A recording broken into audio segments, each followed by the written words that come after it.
All right, we are live. It says there is one of you beautiful souls out there joining us right now on YouTube. It is only on the Crypto Alchemist YouTube right now. Oh, now we're down to 0. Amazing. But this is to celebrate the 1,000 subscribers that the channel finally reached again today, which hopefully means I'll be able to finally monetize on YouTube, or at least hear back from YouTube about my first channel, Bernard Tonkin, and get those 3,000 subscribers back. And Fuzz, Brian, oi, oi, one love from Wales, brother. How are you doing? So I'm going to play some clips from recent videos.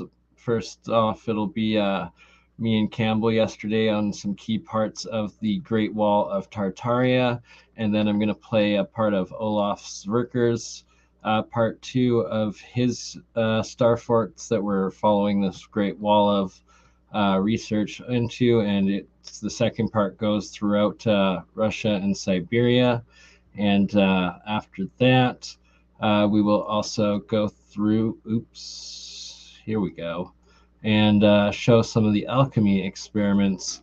And for those that are new to this channel, I do actual alchemy, and what we have up right there is gold and silver monoatomic being made next to Bert and Ernie. And then also some other great scientists' updates like Bob Greenier and his toroids. So, without further ado, here is a section of me and Campbell last night that was on both AutoDidactic and Crypto Alchemist, but key recap for you.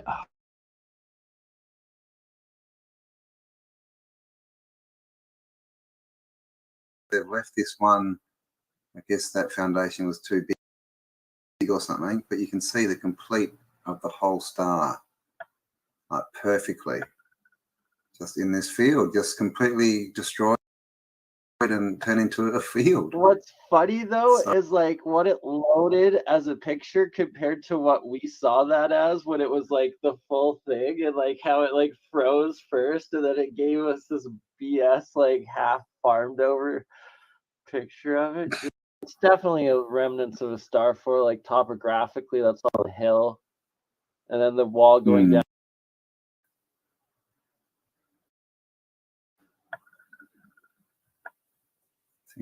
Oh, there.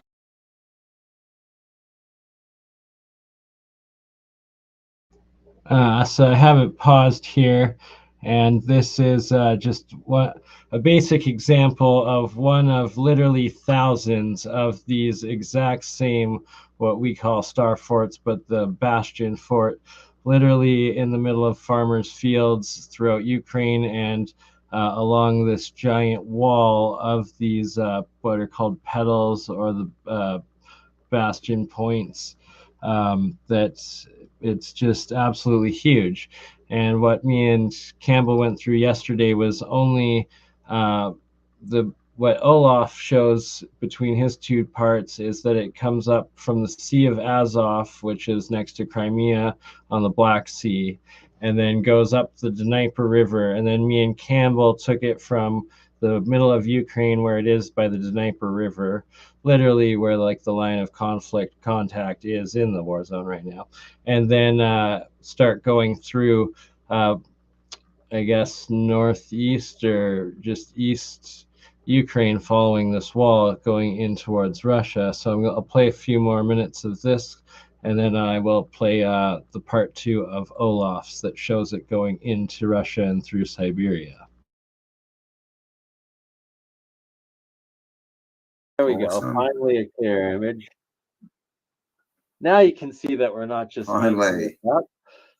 Actual full-out star fort in the middle of nowhere along a giant wall. Yeah, and here is the giant wall again, another massive bastion. One along here, across here, and there's another star. See, it's been a bit buried, and the And like wall keeps going. I'm not literally sure in if the that's middle been. of nowhere, and they're every couple kilometers along this wall across 2 countries, from the Black Sea, the belly of Eurasia, to the North Tartarian Sea, the North Siberian Arctic Ocean. And looks like keeps going. You can see another bastion there. And again, like these random things that you see just in the middle of fields, like this round bit here, and there's another one up here. You know, they've got to be farmers just trying to plant foundations of something, right? Yeah, exactly. there's got to be foundations of ancient towers along the tower, along the walls. And you can see here more there.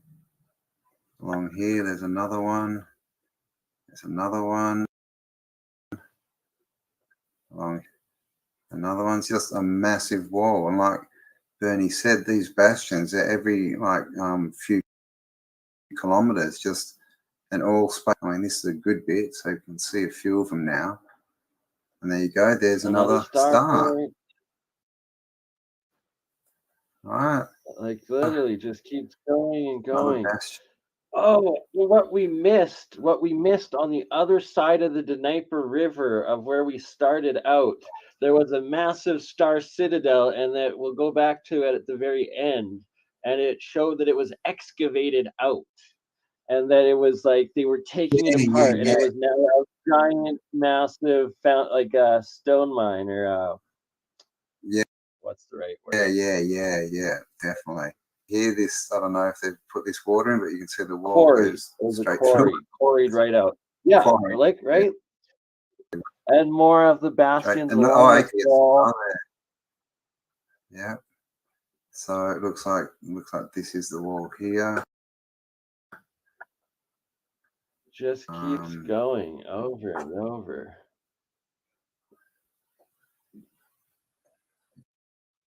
Okay, we lost it. And forward. Oh, okay, there's another star. Look at that. Another perfect star right there, still in. Yeah, there's the wall above it. Okay, yeah, above the town. There we go. There's another one. The wall's coming. Star down here. God, it looks like they destroyed. And you can just see these bastions the whole way along it. Look at this thing. It just keeps going. Just non-stop. It's literally a wall across the continent that's not described or mentioned anywhere in history. Yet is literally the division of the active war zone today, pretty much. Yeah. So it looks like it goes this way. Yeah, there's another big bastion. Another one. Another one there. And here we go. Just huge, just keeps going. Another bastion. Down here. Now, what do we think? This way, there we go. There's a star. Another Down star. Here, another star. Another star. Bastions. You can see it there again. And this one, look, you can see it underneath the field. You can kind of see that it goes across there. Whoops. And then it pops out on the other side. That's another star. Another rune star right there. Where? There.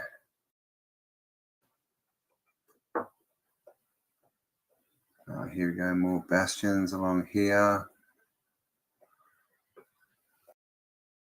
Now, where does it go? Probably up the top here. Still going. Now, what does it do? Oh, look, go down there. Where did it go? Oh, no, up around here. Up to another star. There we go.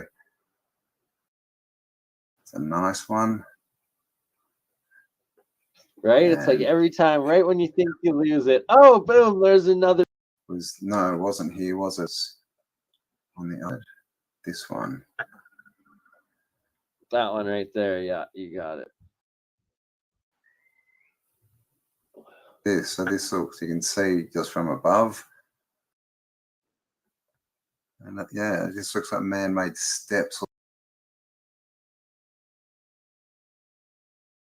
And then on the Dnieper River, going into this canal, these giant river banks of massive megaliths, terraced going down. It's just absolutely crazy. But guessing most of you have already seen this, so I will now switch over to the Olaf the Sverker video here.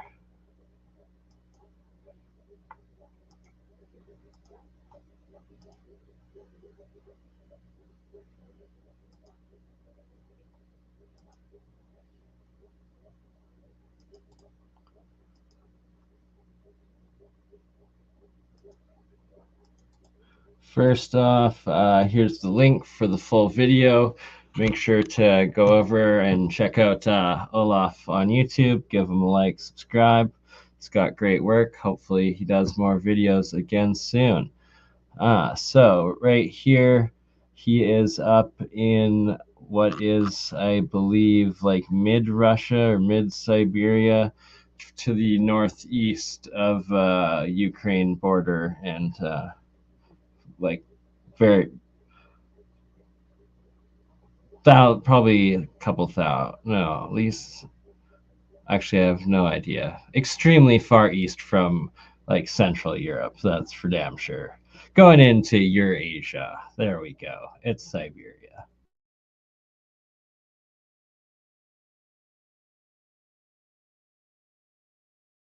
Really, really, really obvious. And what I thought the day was I would just take a look at these ones here, and I'd go through all of these. Could you hear it before I paused it? And I paused it just to show, just like me and Campbell created that big line of star forts on the Google Maps yesterday in the video we were just playing that was going up from the Dnieper River through eastern Ukraine. This is now another giant chain that Olaf has found and documented on Google Earth in Siberia. And then at the beginning of this video, he actually shows he's got about 20 of these different segments going throughout, and it's just absolutely insane. Hopefully we will have Olaf on. I've emailed him, and hopefully he comes on with me and Campbell. These points that I found and give you guys a wee peek. If you get a kick out of this, if you guys enjoyed this, let me know and we can go through and we will look at every single point that I have plotted on this map. And I think the location of some of these star forts, or the absence of the star forts, paints a fairly important story in itself. But before we get started, I just wanted to say thank you everybody who's watched these videos, subscribed to this channel. I didn't think for 1 second anybody else would. I was just trying something different. Yeah, like look at all of that. Like, Olaf, you have done great work, man. Do more. We miss you. You haven't done a video in like a year. You guys have made me Hopefully feel like it was a you good are good, decision, bro. so I just wanted to say thank you.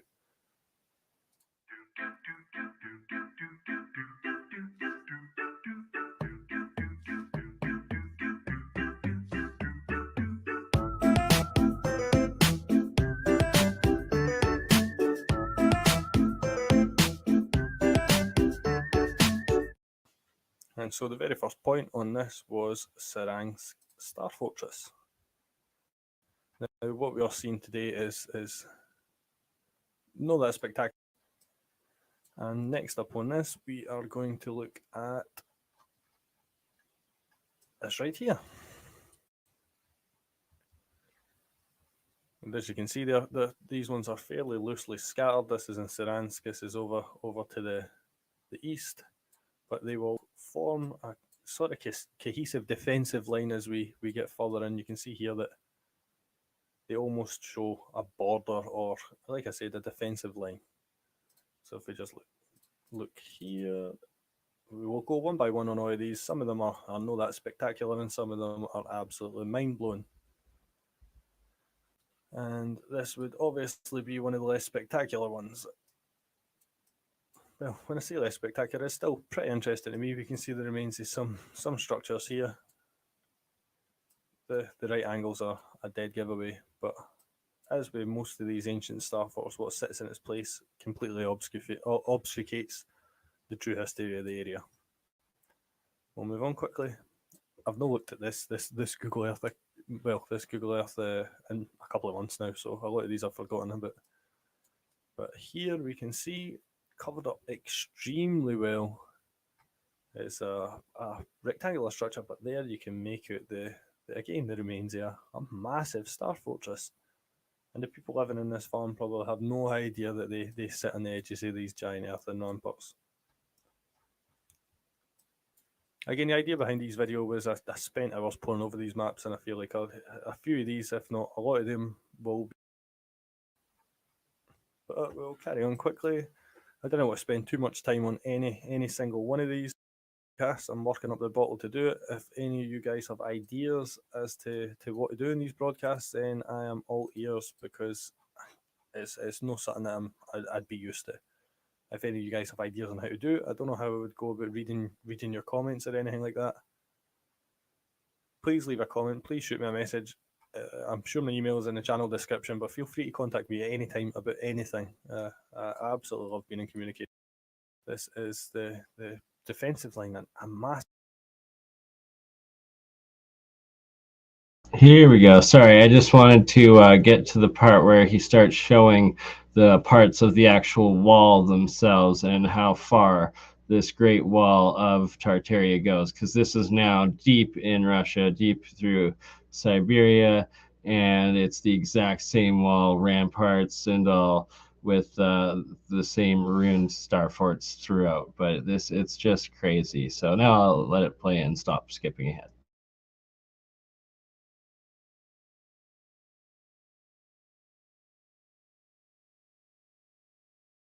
Massive ancient defensive line. That is a star fort petal, just on a massive scale, and it carries all the way up. As you can see here, there's another. Some of them are more visible than others.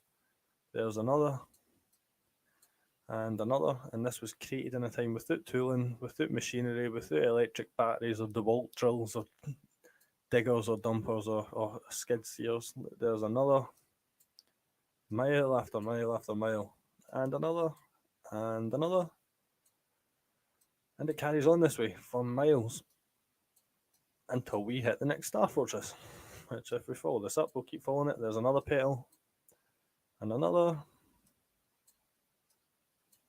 and we see strange structures all the way. But when the people in charge of history lie to us and tell us tales, we can't be quite sure what we're looking at, other than when we see common sense objects such as this. That is very clearly some massive ancient earthen ramparts. Whether or not these structures at the side of it were anything, we cannot determine. But we do not build walls on this scale today. There's another petal, and another. Absolutely perfect geometry, perfect straight lines. And like I say, how far has this went on for now?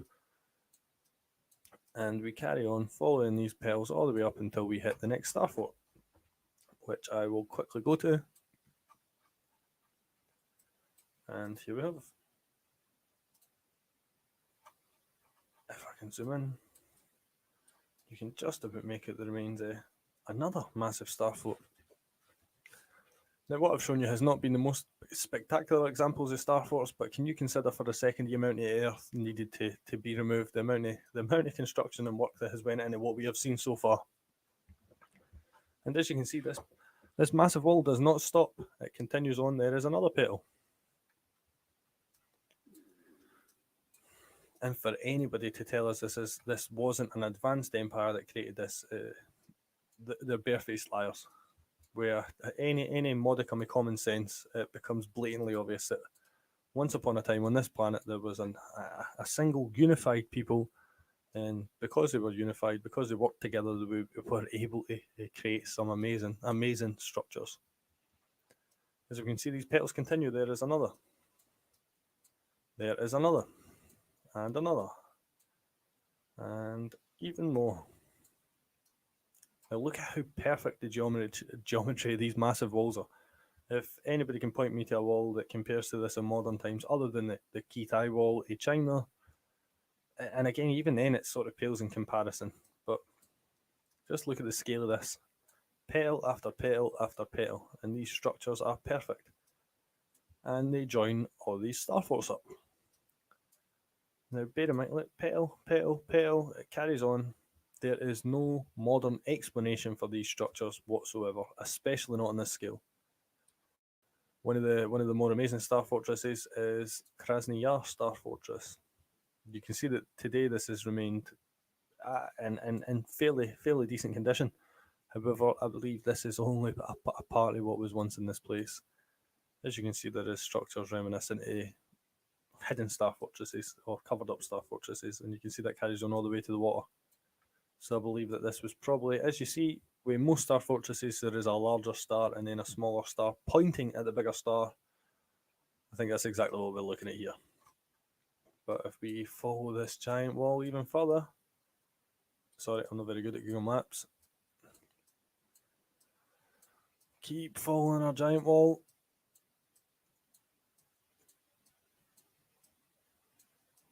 In fact, I'll save us some time just so you can see. There is still petal after petal after petal. So how many miles have we covered now? You see structures such as this. Is this modern? This wall certainly almost 100% without a shadow of a doubt is not modern. Is this outline here modern? We'd be left guessing. But petal after petal on this giant wall, this wall blew my mind when I seen it. Absolutely blew my mind. And if anybody's seen this for the first time, leave me a comment and let me know what you think, because I went to bed that night and had dreams about this wall. We will just zoom it quickly. This wall carries on all this way until we get to the next star fortress. And just so you know, it's not the only fortress in town, but it is fairly clear that there's that wall, and here is a star fortress built onto the wall. Now, why mainstream sources, mainstream historians didn't want to give us an explanation for this, I don't know. Why the Russian government doesn't want to take credit for such an amazing history is beyond me. But that's the world that we live in. People make money, people have influence, and people control us for very particular reasons. If you ask me, I think the reason for this vast cover up is fear. I think they're absolutely terrified of being caught out. We can see here, not far from the wall, next to another source of water, is another star fortress that we can just about make out the remains of. Like I said, for some reason, trees love growing along the earth and ramparts of these fortresses. It's almost as if something improved the quality of the soil. If we zoom out, we will get to Chernovka. And what do we see here next to the water but the remains of yet another star fortress? This is a fairly bad example, but you can just about make it out there. And it sits along the site of this massive ancient wall. We'll zoom out a bit again just to get a wee bit of perspective. As you can see, this wall clearly forms some form of defensive line. And I could spend hours. See, if we zoomed in on this map and went inch by inch by inch, we would not. This is not the limit of what we would find. We would find thousands of things. I've not managed to mark everything I've found on these maps. But here we have, what is this? Oh, it's not, because it's not showing us. But here we have another star fortress that sits along this massive wall, or a redoubt, or you call it what you want. But you can quite clearly see the geometric structure, and it sits along this massive, look there, this wall is continuing even still. Massive ancient wall with defensive fortifications the entire way along. How much earth are we talking about being moved now? 1,000 tons? 10,000 tons? 100,000 tons? Without diggers. People with shovels. And it's not just soil, there's rocks in here, I was a landscaper for 10 years of my life. This is an impossible creation without advanced technology. We could not do it. Even keeping a line that perfect would be impossible. And yet mainstream historians would lead us to believe that men with shovels, and no very good shovels by modern day standards either, created this. And what we can see here, if we follow this wall along as it cuts off, is the remains of yet another massive fortress, which history or the controllers have done an absolutely perfect job of covering up. And this massive wall continues. Now, tell me this isn't blowing your minds. This wall alone is, I could spend 100 years studying it. I could walk the length of this wall. And in fact, I intend to, as soon as we're allowed out of house again, and find everything I can find out along the way. But I will just quickly zoom along. There's this wall continuing. Look, there's some more petals. And we'll just quickly zoom along to the next fortress or read out along the way. What is this one? We'll zoom in and see. Some of these I can't remember, so use a with me for the ride. And again, look at this massive wall, this absolutely perfect wall. In a barren landscape. Like, this is so crazy. It just keeps going and going, and Parallel lines the and further away from civilization, the almost as better if the quality of the ruins of this an entire wall. city has been wiped off the face of the earth. But that would be pure speculation, and the people we're up against love speculation, because any speculation can lead to false claims, and they tear us to shreds for pointing out anything wrong. What they can't tear us to shreds for is telling them that this wall could not be created in modern times, and it definitely couldn't be created without the use of advanced technology. Even the mathematics involved in creating this wall are staggering. And it continues. So, like I say, we will zoom out and we will look at the next one along this massive wall. We have here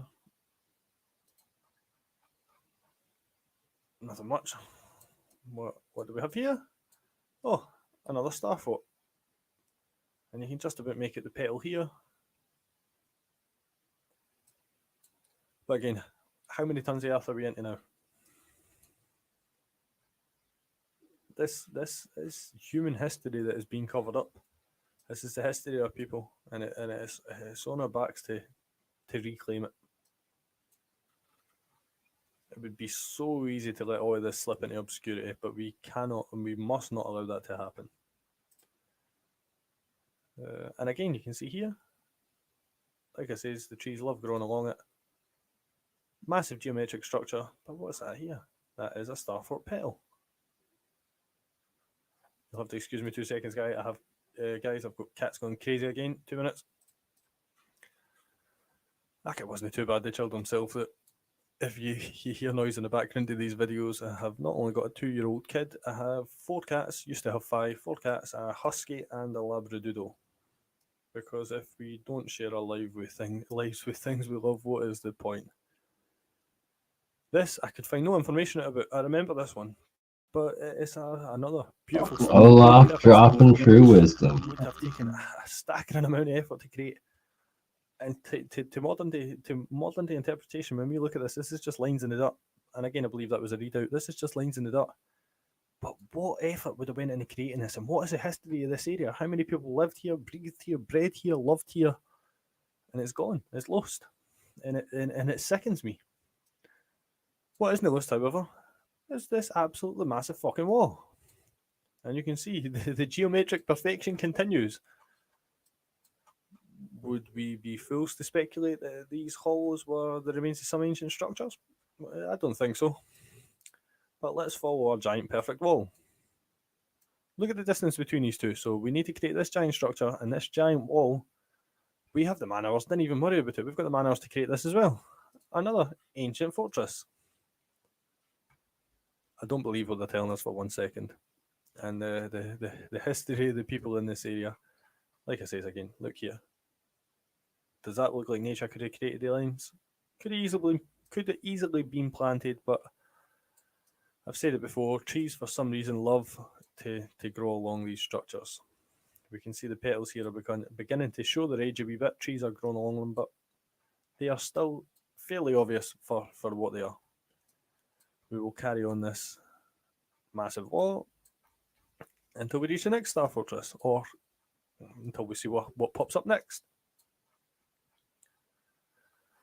Conductor Creepost, Conductor Star Fortress, and today we can see even in 2021, or whenever this picture was taken out of a plane window, a giant star fortress that sits along our perfect giant walls. These perfect giant walls would also serve as an absolutely perfect way to transfer power, but again, pure speculation. So just a thought to throw in there. The current narrative claiming that these are all bastion forts made in America by the British or throughout Asia by the Dutch and the French and whatnot, the Europeans in the like early 1800s, late 17. Yet every single city, when you have a map that you have like the 1600s and older, is literally built in a star city formation citadel pattern, and then there's zero history explaining all of these. And how could anything but one unified society or building group have all of these identical structures encasing the entire world, including in Bahrain and the United Arab Emirates, where they've dug them out and dated them to over 4,000 or 5,000 years old, so apparently, but identical to these. And I'm guessing that these are probably at least that old, if not older. It's absolutely nuts. And we shall continue. Pardon the YouTube ad that looks like it's about to come up.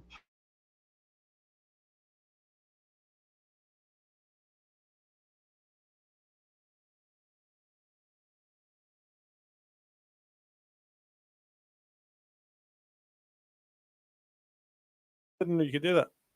That's how it looks in the snow. The snow shows it for what it is. Not that you can't see when you take a picture of a plane.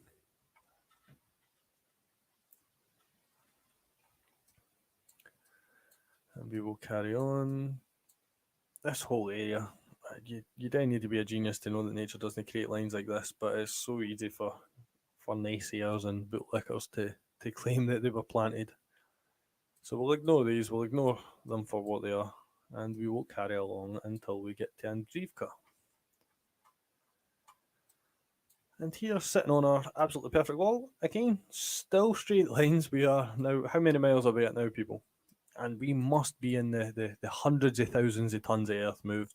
We must be in the hundreds of thousands of man-hours.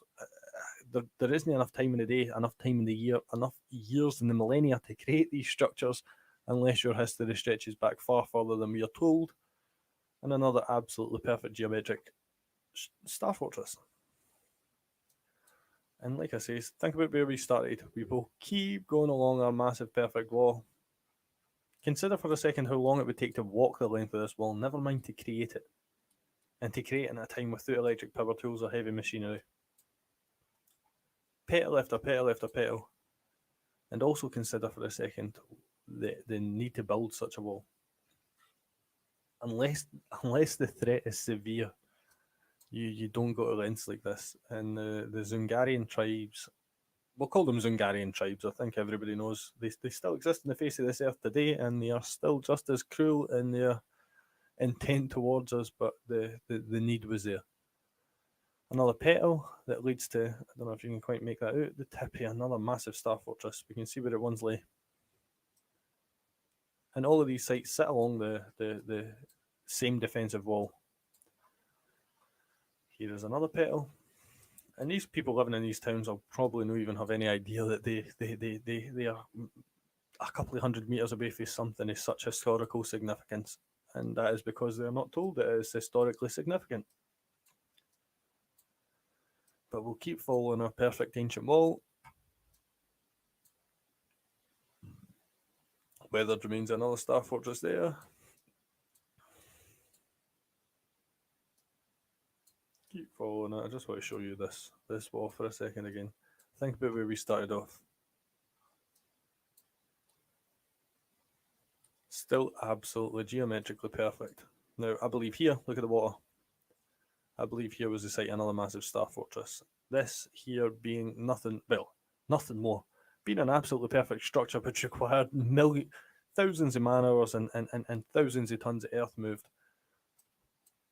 I believe again it was the smaller structure on a much larger design, because for some reason, don't ask me why, they put sports fields on a lot of these star fortresses. A lot of the times you can look at a map, find these sports fields, these tracks, and with a wee bit of critical thinking and observation, you find a star fortress. But nevertheless, we'll carry on looking at our perfect wall. We'll keep following it. Look at this. Still going strong. And also the same line that they used to carry modern day power lines, but that has surely got to just be a coincidence. The ancients were not that competent with their geodesic surveys, were they? Another perfectly geometrical structure, but it could be modern. This definitely isn't. But we will keep following it, zoom out, keep following it, and we will see what we find. Just realised this has gone 30 minutes. I was intending this to be a wee 10-minute video. And here we have yet another star fortress that sits along this wall. This one has been covered up slightly better, or lost the time a wee bit more. Malaya. But again, keep going. We're on a mission. In this area, this area is interesting. I'll do a video on this area in itself in the future. We see stuff like this, and it carries on for miles again. But we'll keep looking at our absolutely perfect wall until we see what we pop up to next.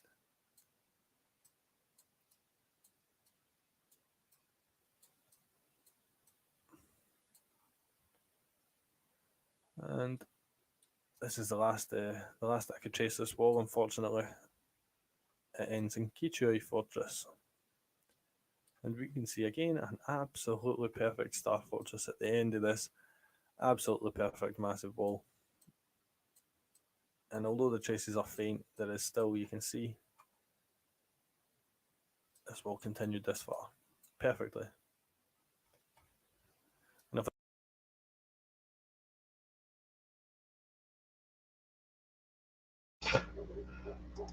All right, so that is pretty much the end of Olaf's second video there, and since he did such a good job and we're all finding this so ridiculously fascinating, because it truly is, and like this has never been documented in like history, like it's mind-blowing, and then what they claim that the rest of these are.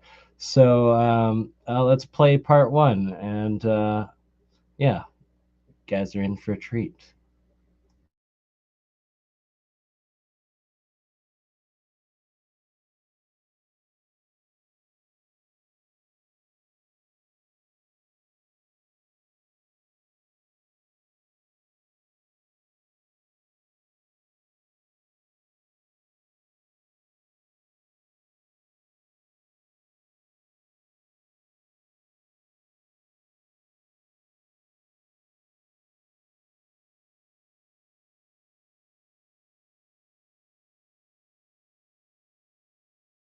and I thought we would work our way down this defensive line this time.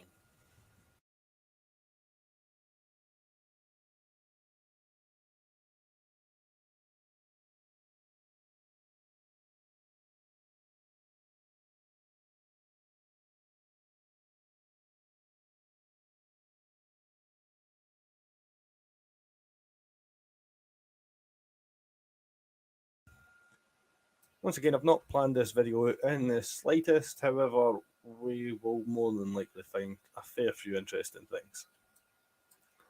To start off, we'll just jump along here, not quite on the defensive line, but we may as well get it out of the way. We can see the vague remains of an ancient star fort that, again, has been more or less flattened by this point in time. With what a certain new American president has engineered in Ukraine at the moment, perhaps the beginnings of another world war. This might be the last time we get to see, or these star forts might be a bit worse for wear by the time he's got through with what he's got planned. And again here, we can see yet another massive star fort on this coastline.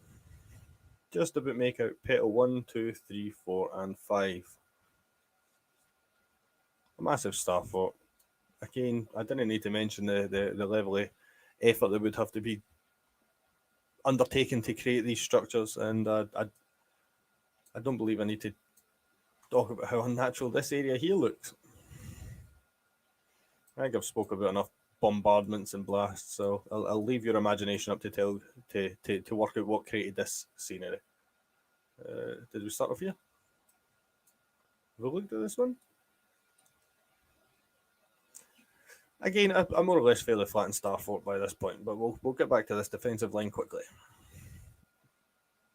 As you can see, they clearly form a cohesive line. Or, when I say a defensive line, it could just as well be an energy line, like reminiscent of how we stagger modern day power lines and pylons out.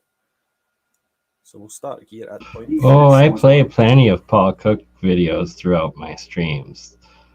Hominid Theodosia, I think you've missed the last couple. Or do you just want me to play his newest one? Because I did that last week. The petals being, I can see the newer one. Like I said, whoever arranged for these star forts to be destroyed has went into great effort into actually destroying them, with a lot of them being completely leveled. Yeah, so here's where me and Campbell went in yesterday. The big canal, double canal, off the Fairly Dnieper. obvious that that's the remains of a fortress, but you can see how, from an energy perspective, you would need to transfer it across the water. And what better way to do it than to have a receiving and ascending station on either end? We'll work our way up here and see what we find. We'll jump here first.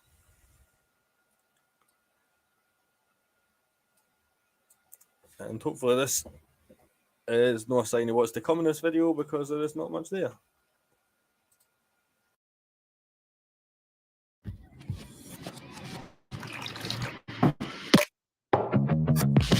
Friends would walk up.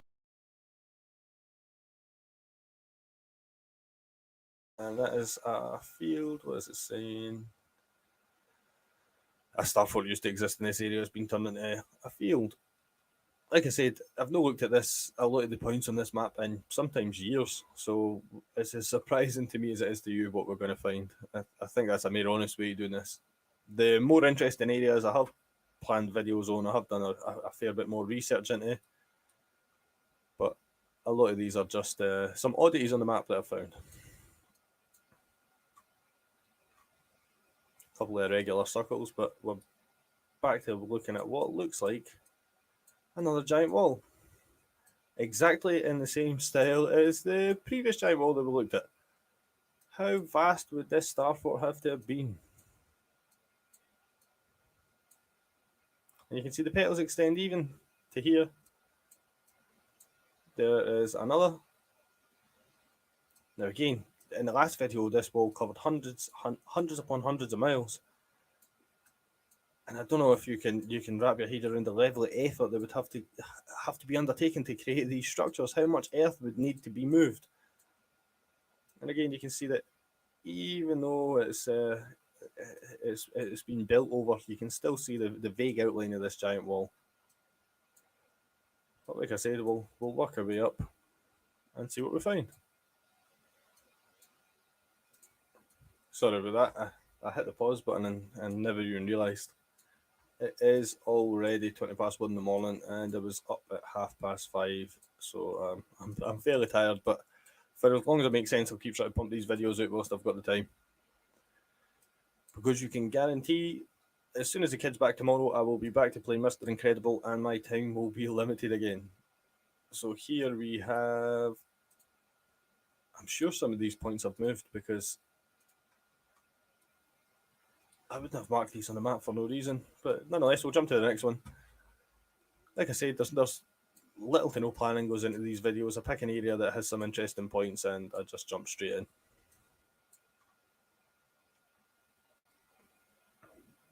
If we move on up, we can see the vague, very, very, very vague outline of another star fort. And if we look at the photos, we're seeing it on plans, but we're not really seeing it on this aerial view. Nonetheless, I'm sure there is more interesting ones along the way. In the middle of the field, another massive 4-pointed star fort. I actually fairly surprised that we spotted another one of the giant walls. I forgot that was there. Oh, shit.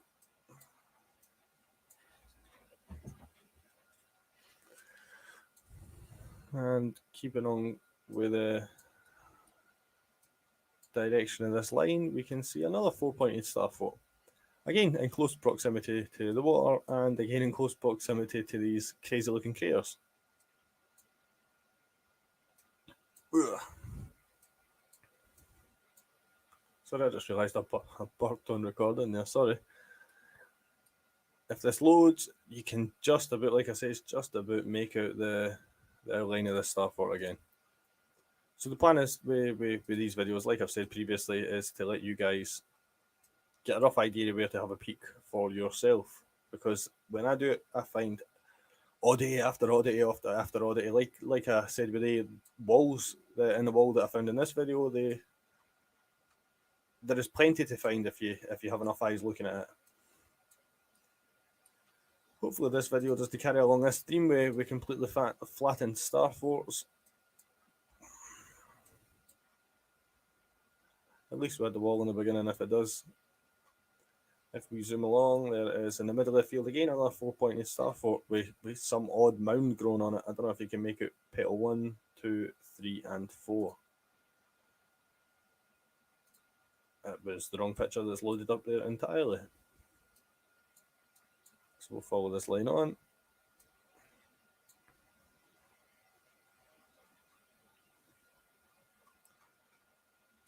And we can just about, I've said it before, trees absolutely love growing on these star forts.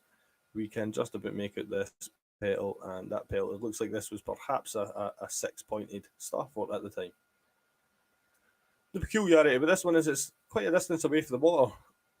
And what I have found when looking at these star forts is there's often a smaller star fort that points towards the larger star fort. So I believe we're probably looking at this smaller star fort in this case, with the larger one being flattened. So I've bought another mic.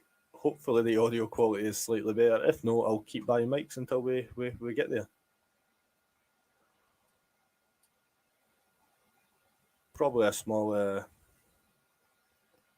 one of these side structures, a small Jesus, the word's completely off my list. It went from my mind now. I've lost the word. You know what I mean. God, maybe it is a bit too late to be recording this. Nonetheless, we'll crack out quickly. And here in the middle of nowhere, in the middle of absolute nowhere, is another beautiful looking star fort that would have required an immense amount of work to create. How does HelloFresh keep food cold and fresh? I wanted the same thing before I got my first box. First of all,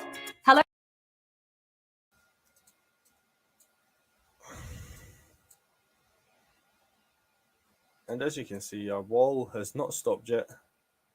It's just not quite as obvious as it was earlier on. There's another petal. And you can see the outline of this wall. It just carries right the way along. With these star forts located almost the entire length, I think it becomes obvious at this point that another perfectly square structure. I think it becomes obvious that this was used in some form of energy transform, if not some other form of technological function. Given it's been covered up and flattened, the history's been denied. We're working on speculation here, but as you can see, there's that massive wall again, and yet another star fort that sits along it. And this wall is in the exact same style as the one that we've seen in Russia, just in a worse state. There's point there, point there, point there, point there. Absolutely giant, absolutely vast in scale. And almost perfect geometry, with these perfect star forts situated to the length of it. Who was the enemy that put enough fear into the people that created this that if this was a defensive structure, this was needed? And again, you can see that this was not part of the original creation of this wall, so I think this is obvious evidence, clear evidence that it has been attacked at some point. But there is another one of these petals on this wall, or perhaps one of these rectangular structures. And again, you can see the earthen mounds here. We really need to get ourselves a couple of guys on dirt bikes and cruise along these walls and see what we can find. And again, evidence of massive structures, but in modern times, it's so easy to cover these things up. Just rip a digger right through it. But again, that wall continues. And along this wall, you will find oddities the entire way, like these trees that are planted on perfect grids.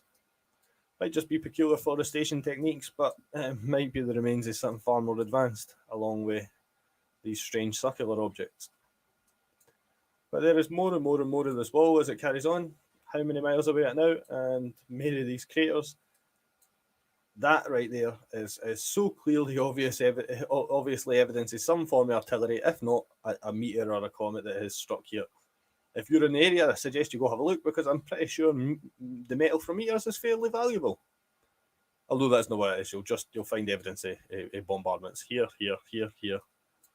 I mean, how obvious do you have to get this entire area has been blown to shit? And these people probably didn't have any idea they're living in the remains of an ancient structure. And as we go along, an absolutely beautiful star fort this time that sit along this wall. This would have required an immense amount of not only earthworks, but mathematical calculations to get the geometry so perfect.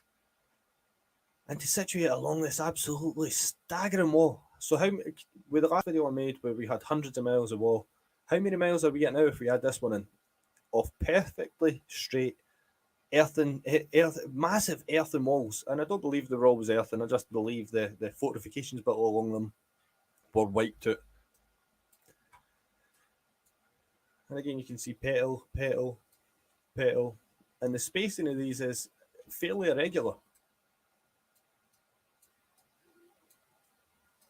And again, we'll follow this along.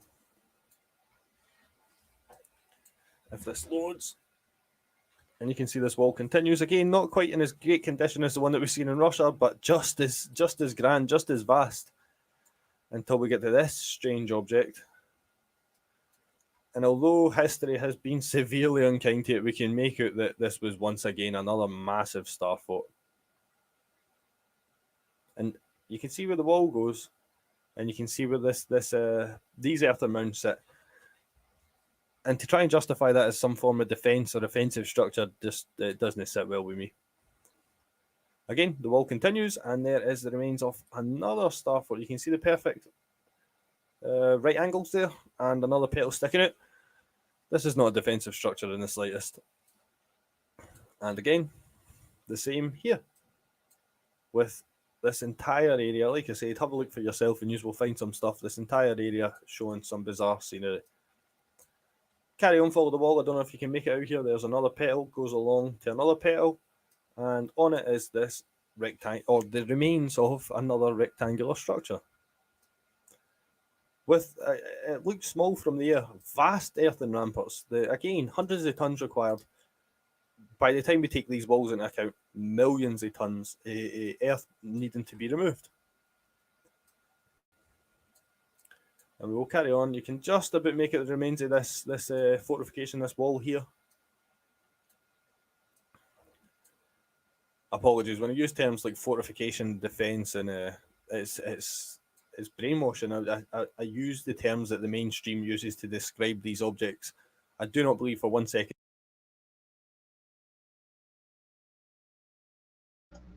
For those just joining in, we are watching Olaf the Svirker, and he is the inspiration for me and Campbell's video yesterday, The Great Wall of Tartaria, and this is Olaf's part 1 of the first part through Ukraine that me and Campbell did yesterday, part of the wall that Olaf is showing right here. And before we played this video, we played his second part where he goes throughout all of Siberia, also showing this wall. And it's just absolutely insane, the amount of terraforming that's needed for this massive, insane structure that is completely written out of human history and gives more credence to whatever that CIA document was at the end of World War II, I believe it was, about the Soviets covering up the Tartarians or something like that. Maybe it was World War One, and I think World War II. But yeah, I will continue letting this play. And then I will also play a little bit more of me and Campbell going over this yesterday as well before going back to the alchemy experiments. And much, much more.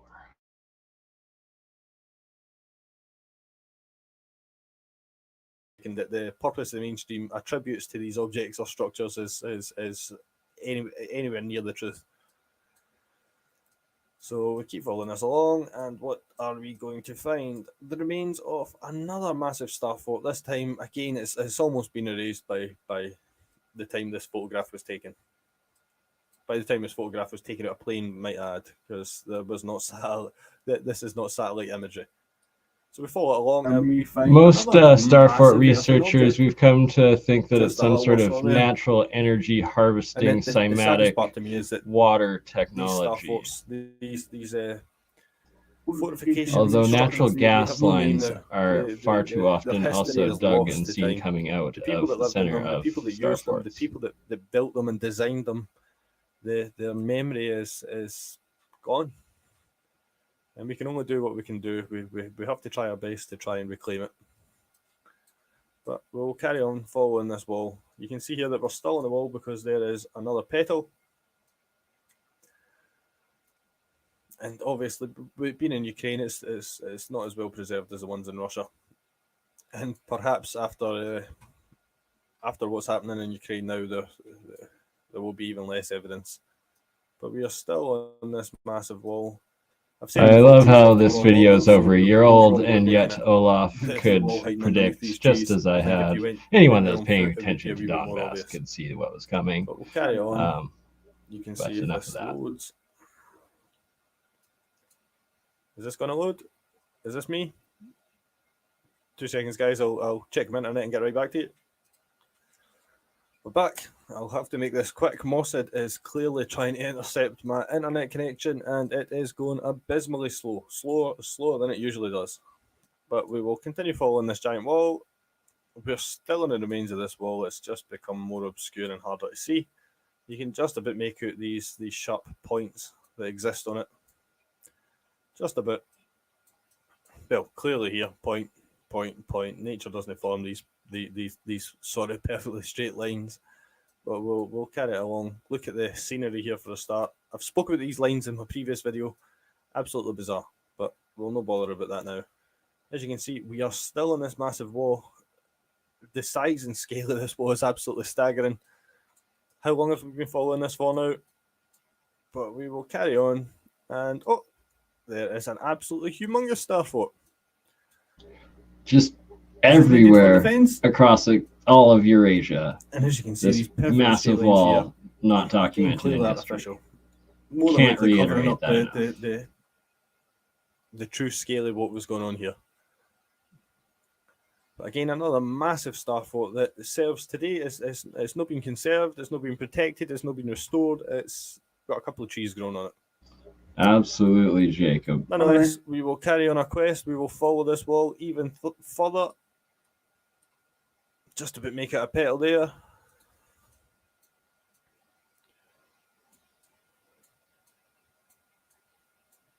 And we will carry on our way.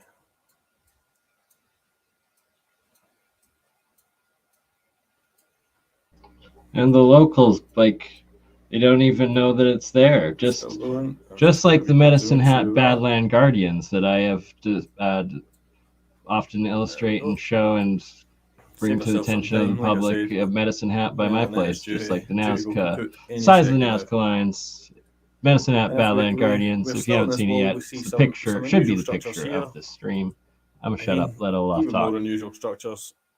Just about make it the earthen ramparts, but here is clear evidence of some form of a fort or structure.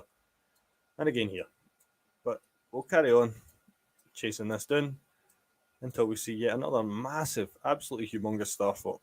So when we're taking into account the length of this wall and the amount of earth that would need to be removed to create this wall, How do we explain this through manual labour, guys with shovels? And how did anybody without any form of aerial photography or aerial overview plan this massive wall and these structures along this wall in the first place? And where are the plans? Again, some more unusual structures that, like always, there's a farmhouse sitting in the middle of them. A farmhouse more than likely completely unaware as to what they are sitting on, but I'll just quickly zoom out, get us there even quicker. I think this might be coming to the end of this line. Alexivkaya Fortress. Fairly well preserved this time. Well, when I say fairly well preserved, it's easier to see. It's not preserved in the slightest. There has been zero efforts made to preserve any of these in Russia, really. The European ones, or the Western European ones, at least there was some form of conservation effort, but not in Russia, or very often not in Russia. Peter and Paul Fortress being obviously the most well preserved one. Just a quick zoom out check where we are. If my internet holds out, we might just keep going and blast through as much of Ukraine as we can. Again, another massive star fort, this time with no name in the middle of nowhere, in the middle of fields in a wood. A 4-pointed star fort. Is this for defence? Or was this to provide energy to the people that lived in this area, or to transport energy from where it was produced? Or maybe even to produce energy in the first place? The technological aspects of the civilization that built this are not disclosed to us at all.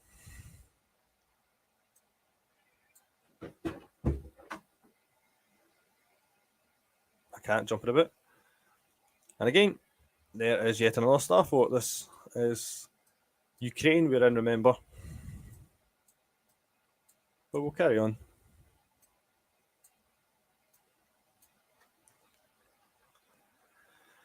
And another. Again, just sat in the middle of some fields.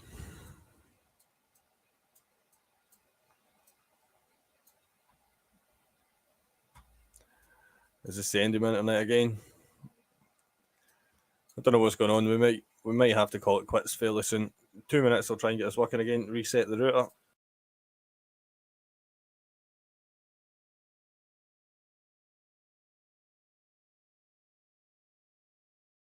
So that's basically the end of that one.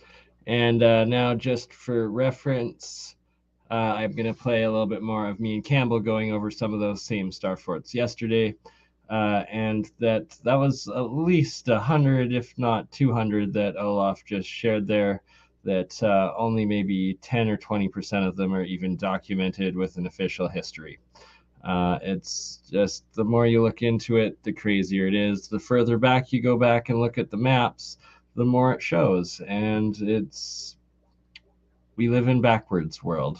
We live in backwards land.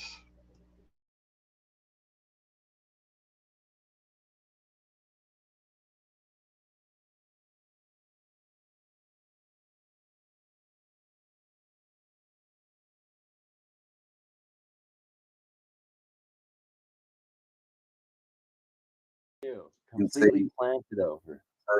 Completely gone over the top of it. They've left this one. I guess that foundation was too big or something, but you can see the complete of the whole star, like perfectly, just in this field, just completely destroyed and turned into a field. What's funny though is like what it loaded as a picture compared to what we saw that as when it was like the full thing, and like how it like froze first and then it gave us this BS like half farmed over picture of it. Just ridiculous. There is still stuff to be found on the Google Earths. And then, yeah, okay, here we go. Okay, so it gets better up here. So clearly we're going along. You can see this sort of edge here, this wall. I think that's it. Along here. Oh my gosh, come on, Google. We definitely will do a part 2 of this with the LiDAR. I will figure out how to get it done. Yeah.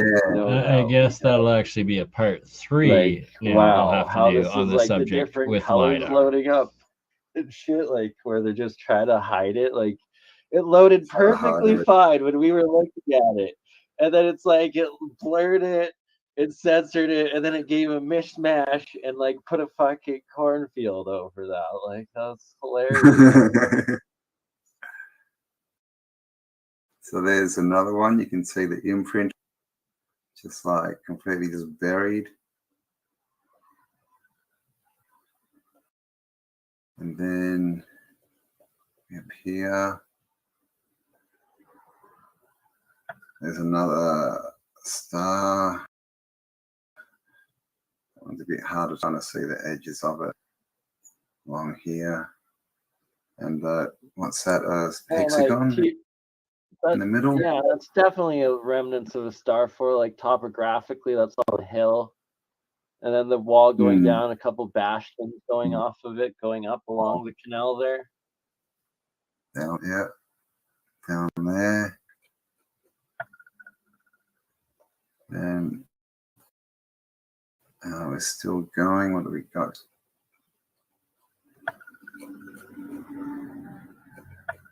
It's hiding, but I think this is the wall along here.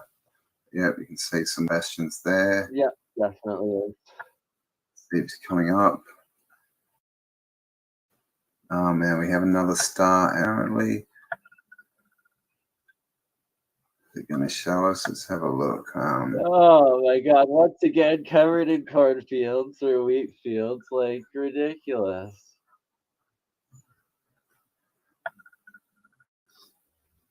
Campbell literally spent like 3.5 hours going through Google Earth before we went live, retracing Olaf's work. So that's just like the difference between what Google showed us before we went live and then after we went live. That's what I'm like losing my mind over as I'm talking here with Campbell yesterday. So we've got all out here. Oh my god, what are they doing to the colors? To the right there, I think are some of the really good ones, maybe. Here and then down here. There's a nice one.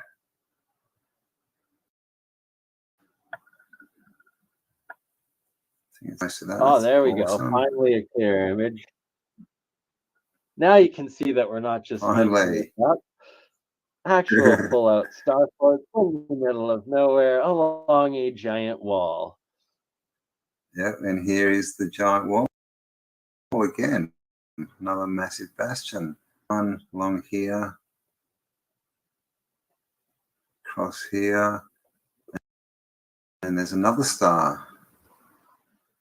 See, it's been a bit buried.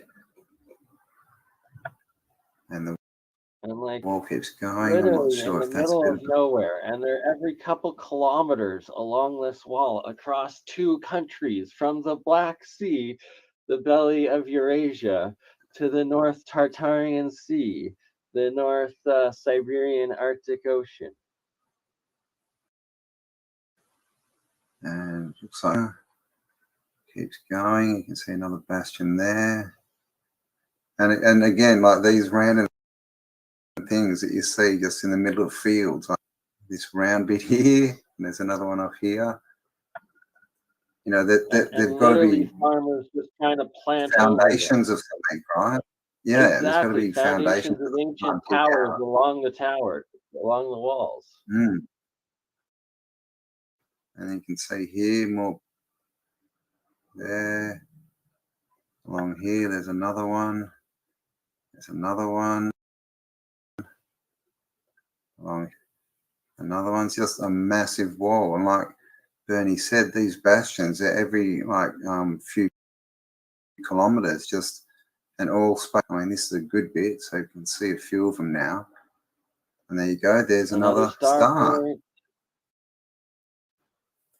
All right. Like literally, just keeps going and going. Oh, well, what we missed on the other side of the Dnieper River of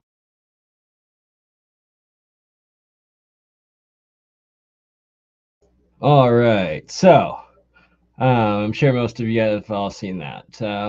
Now it's going to be a complete switch up, and we're going to play Bob Greenier's most recent video, and it has to do with toroid coils. And his last three videos, research videos, have been deciphering and going over these declassified Soviet Union science papers on the power of the triple toroids, and now other scientists, researchers, coil toroid creations. And just to give you reference, this is one that I built myself many years ago. I have yet to put power or energy through it because this is actually an extremely I don't even know how to describe it. Complex, but dangerous, potentially high energy device. That's the best way to describe it. And I'm gonna shut up and let Bob talk about it because he is much more qualified as a real professor to tell the science behind it. And let's hear what Mr. Greenier has to say from the Martin Fleischmann Memorial Project, the leading researchers and academics on cold fusion in the world.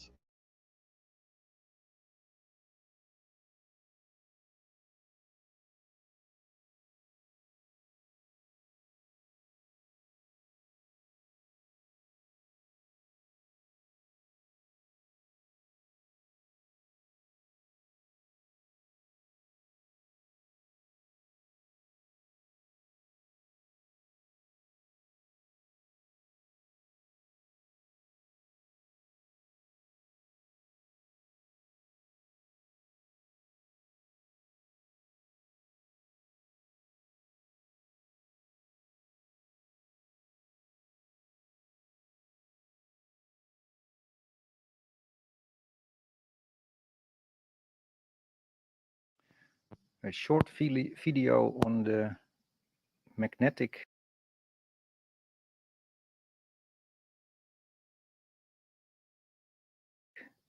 field strength. I like the centimeters are up there. It says 40, and it's exactly 10 centimeters from the wood.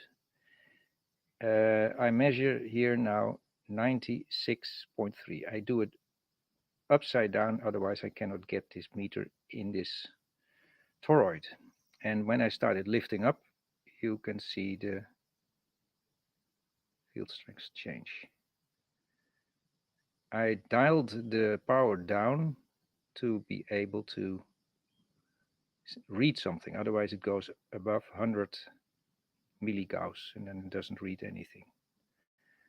And here you can see the speed of the fields going down.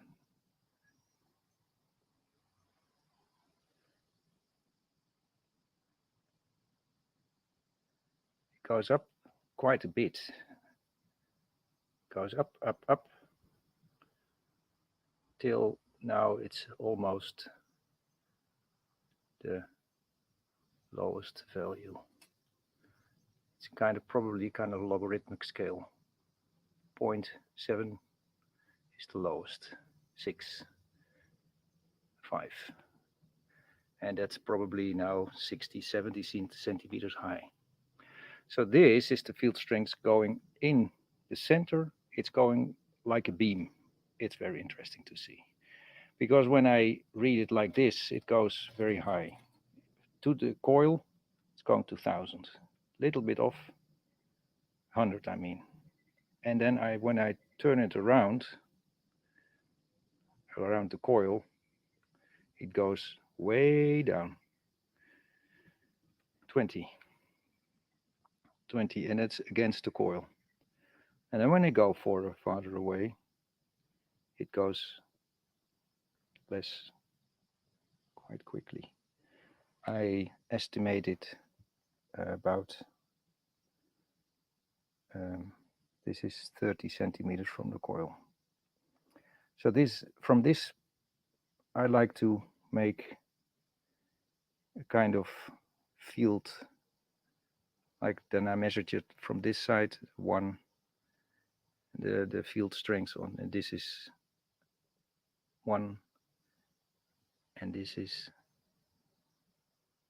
1 again, and you go up. So it's like really a cone in the middle of the coil. Okay, that's it. And oh yeah, I have to make a heat camera picture, because the amplifier is probably 20 watts or something, but the coil is. Oops. Well, that was by Bob on Martin Fleischmann, or posted by Bob, but that wasn't actually Bob himself talking.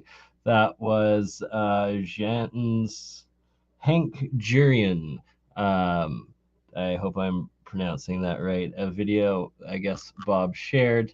There was just a quick 3-minute one. That's quite the cool coil device, quite similar to my own. There's another one that is also 3 minutes, preludes that one. I'm going to play it now, and then I'm going to play a 10-minute clip of actual Bob describing the solenoids from the Soviet works. Yes, I watched Dark Journalist's stream tonight. It was very, very good. Absolutely recommend it. Yeah, so sorry. So this is another one of Hank Jurian's videos on his coil tests, and that's actually some very cool results to see once I start actually running small amounts of electricity through these coils, and I will be measuring certain things like they are and comparing results, because this is brand new science that lots of people are now doing. And Mike with Faraday Research, play a little bit more with him as well, and what he's doing with his Atom machine next is his next build. But these coils, these motors, DC motors, magnetic motors, pulse motors, triple solenoid coils, toroids, triple phase circuits, bell ringing circuits, jewel thief circuits mixed in with it. Free energy is truly out there. It's also anti-gravitic in nature, and it's all starting to come out. So that is another purpose of my research, my life, and our community. So I will shut up and play it.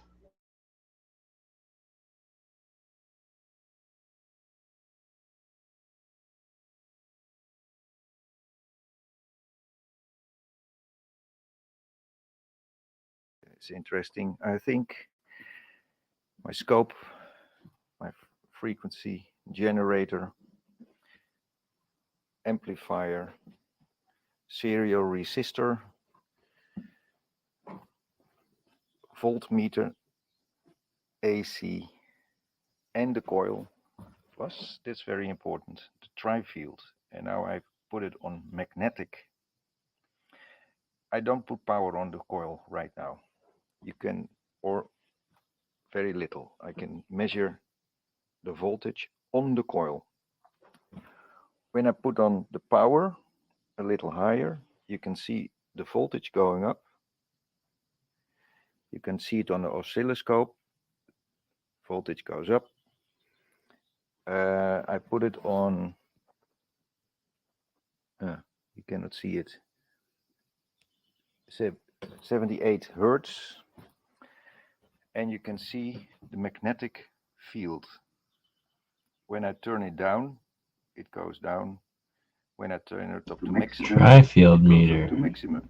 Gonna have to look into that. See, And learning it's quite together. a high level of And I don't. magnetism. If some things are over your head, don't worry about it. Outside Lots of the coil, stuff's over my head too, but you have rewatch you it, can see the you same effect. experiment, you figure it out. We learn No together. power, so this is We the ask questions.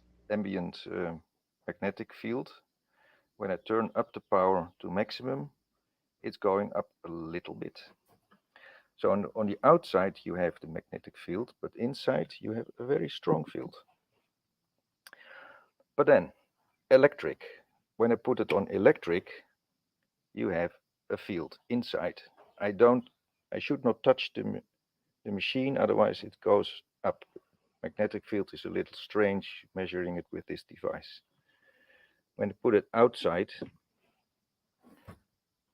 it's even higher. That is interesting. 90. Oh no, it's higher. Usually the inside of the toroid has a 300. counter space, sort of But now, black when I hole change, it's now maximum effect, power. so that would make sense why there's When I more on the decrease outside the than on the power, inside. 0, nothing happens. Magnetically, electrically, it's 100% neutral in the middle. Doesn't happen. Magnetic goes very fast in the difference. Outside, electric field, nothing happens. So I'm onto something. I have to do this a few times more and see what I can deduce from this experiment.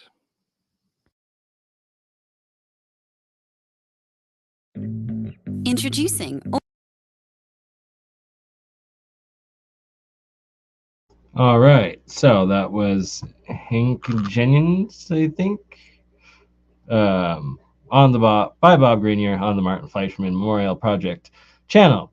Now, what I am going to play is what I thought I was originally playing, actual Bob Grenier talking on his Martin Fleischmann Memorial Project channel, explaining some toroid science. Yeah, I might skip to a couple parts. I'm trying to find a certain spot. I'm not sure if I actually left it on there or not. So please bear with me for a moment.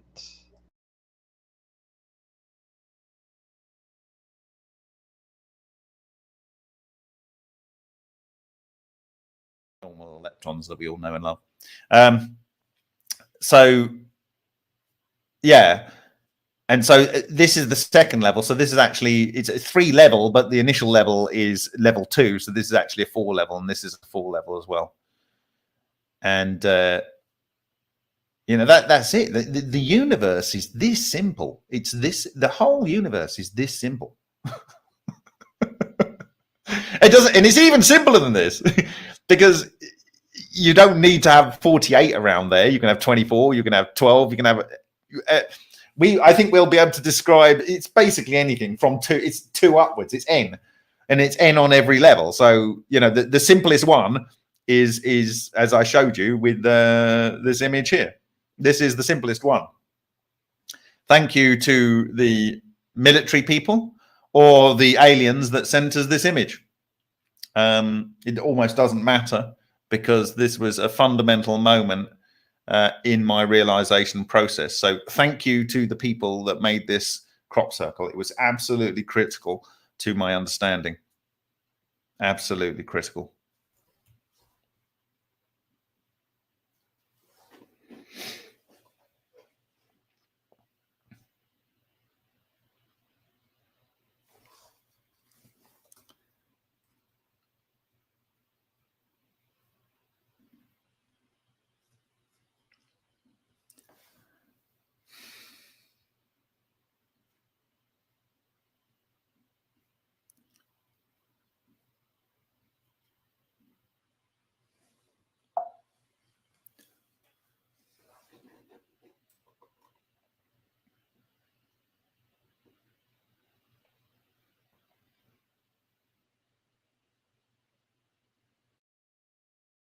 To all of them for thinking on this, because I knew there was a magnetic flux loops being created. I could observe that that's what it had to be based on the Lion reactor. The Lion reactor was, as I said at the time, probably one of the most important experiments, and I didn't give a time. If you look at my first video, I deliberately did not give a time frame. I said this is going to be one of the most important experiments.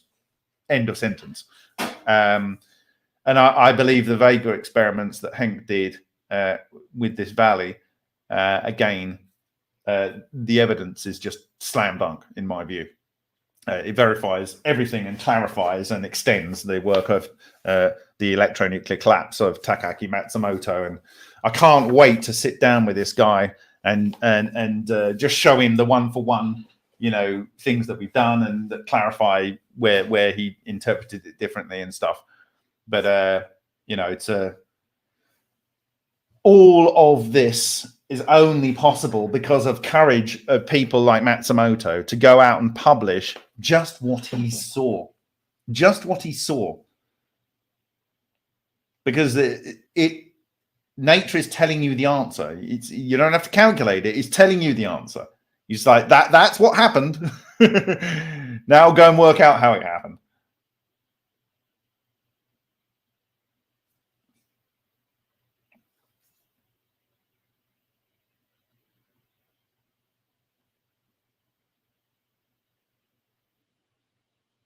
Okay, so I might have mentioned this before. I'm going to pull up a slide from O'Day. Actually, from O'Day. Why not? Oh, it's already there. This I've got another version of this, but here we go. So this is Tesla's Wardenclyffe Tower. Anyone know that this is a D4D tower? It's a D4D tower. This is not a coincidence. This is not a coincidence. It's minimum curvature. Okay. This is fairly close to the Golden Triangle. Up to the point somewhere up here. Anyway.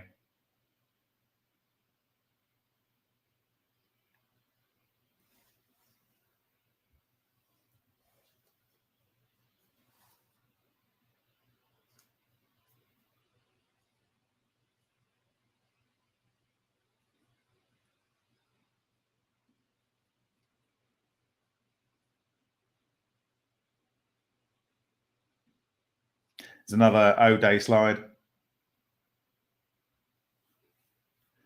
You got your yin yang on the 1986 Bullburn sample from John Hutchison. And then you've got this Sumerian mass-produced lantern with your out-of-phase particles coming into the torus and going into the vortex and coming out in phase. So out of phase, raised, debossed, going down into the vortex to the center and coming out in phase, embossed. And this is the magnetic flux loop. So you've got to understand, this is potentially around the Ice Age type sort of time, potentially. It's just madness. Oh dear. To whom it may concern. Just because I worked in the same field for 10 years doesn't mean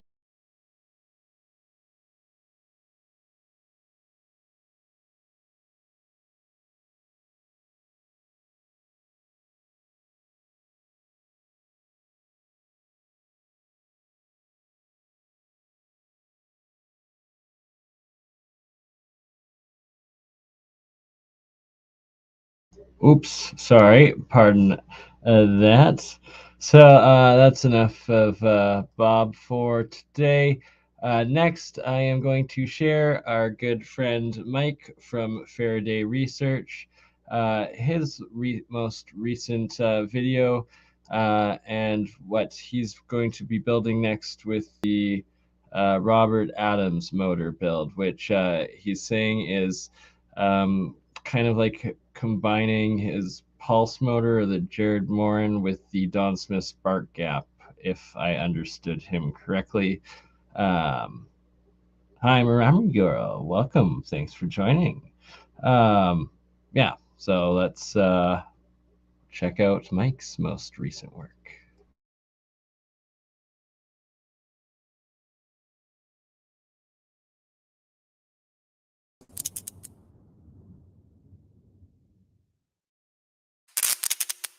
The Robert Adams switching device for the new motor design, the new build. There's going to be a lot of modifications to the Robert Adams device.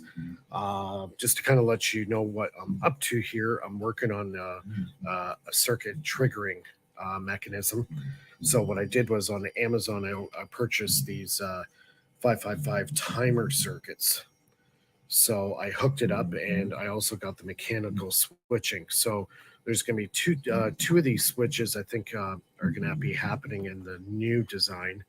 One's going to be actually running the motor, and this one is going to be an offset switch where I can actually control the duty cycle and the switching intervals for the pulses that are going to be coming off the motor.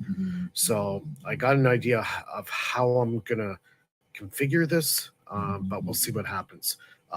If you guys like the video, give me a thumbs up.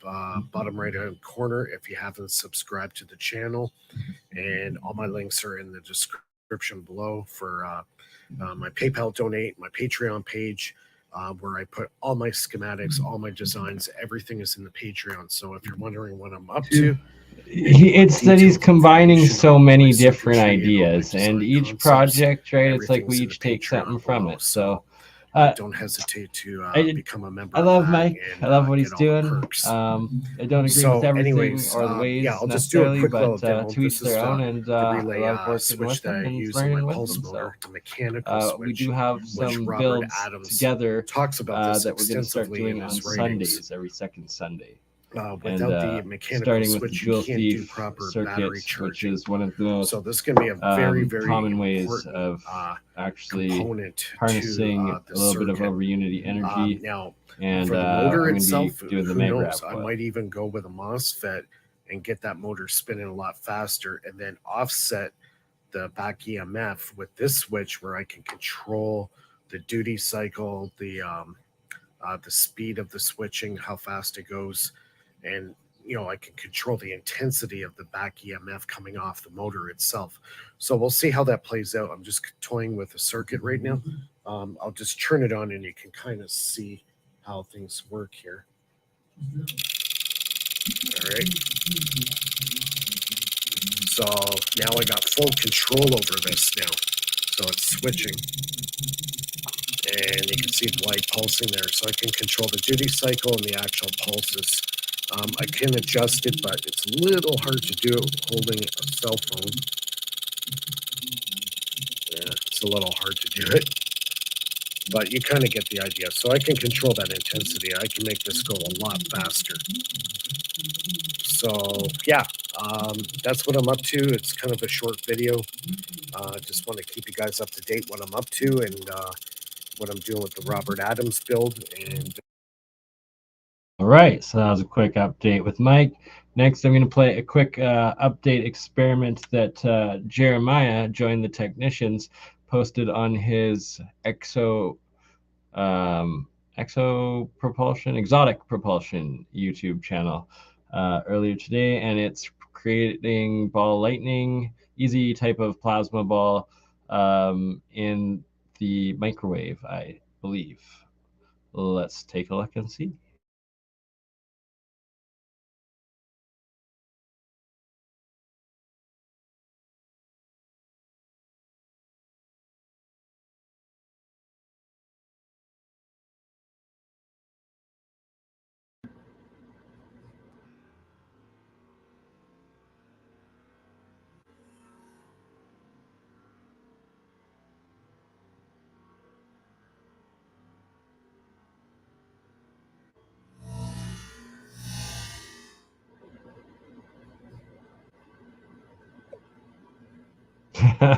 Good way to fry your microwave, but super cool. A piece of carbon in the microwave.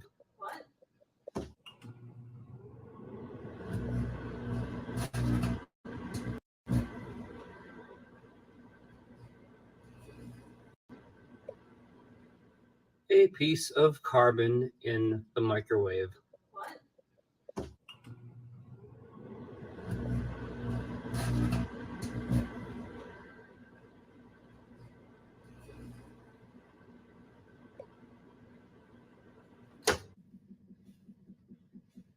It's still glowing, but I'm able to pick it up.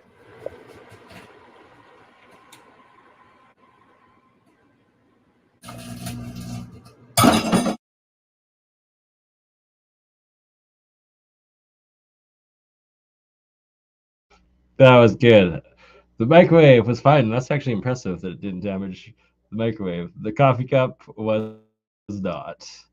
Oh, well done, Jeremiah. Well done. All right, so now I'm going to play a little bit from the ALienScientist channel on the night of the eclipse, part of the experiments that I was doing with my alchemy there, as well as Mark with Falcon X was doing bismuth crystal pours during this process. But on this part, I'm showing my previous monoatomic silver production experiment where I tied the rate of silver production to the waning and waxing and the cycle of the moon, and what the alchemists they called the moon silver, which just fascinates me that the metal's production rate into monoatomics was tied to the actual cycle of the moon. And then during this experiment, I did one the day before during the Apex stream. I'll show a clip of that as well. But first I'm going to show the one during the eclipse itself. And sure enough, during the eclipse, like I predicted, when the moon wasn't showing, when it's blocked out, it actually produced 0 monoatomic silver, unlike the day before during APEC, and unlike later that night once the moon had started, was full again and going into the full moon the next day. And it just more evidence compiling that shows the ancient alchemists, astrology and all, is way, way further ahead in their understanding of how our universe works than we do. So without further ado, let me show you.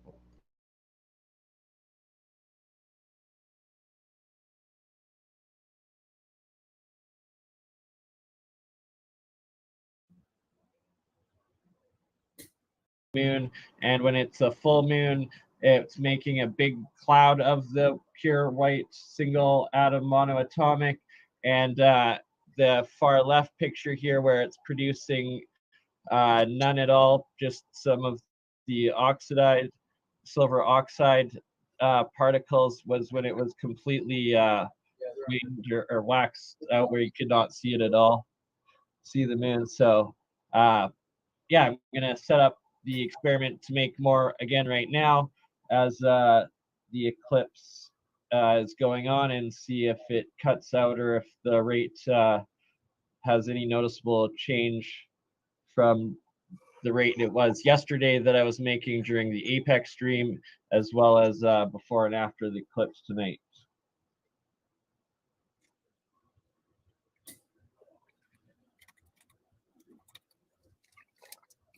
Nice. Yeah, man, this is like just shows how little we know about quantum gravity and the effects of these planetary bodies and the kind of interferences and interferometry patterns that they could be causing in the quantum gravity structure, which would affect things like crystal growth and molecular biology and other things. Right? Because it's like, realistically, they are the largest masses, the largest physical forces in our physical existence, universe, solar system, that are forces acting upon each other. So it would make sense that they do have much more impact physically than what we are aware of. For instance, especially men don't really think about it, where women, it literally is their monthly cycle is tied to the cycle of the moon. And it's like just like the tides are with the cycle of the moon, the woman's reproductive cycle is also in the sides. It's called the menstrual cycle. Yes. But yeah, we get what you're saying. Totally. Like that it physically affects human biological life to that extent. There has to be much more to it than just the woo-woo astrology sort of things that it's devolved into, compared to real science that the ancients seem to have figured out and know a lot more about than what we pay attention to today.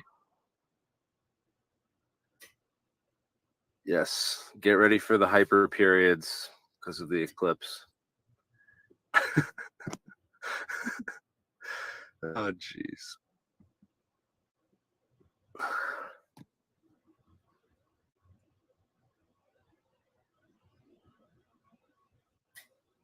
Oh, Isaac Newton was super into all this stuff. If you read his, a lot of his original literature, totally. Yeah. Newton was totally into this stuff, which is cool.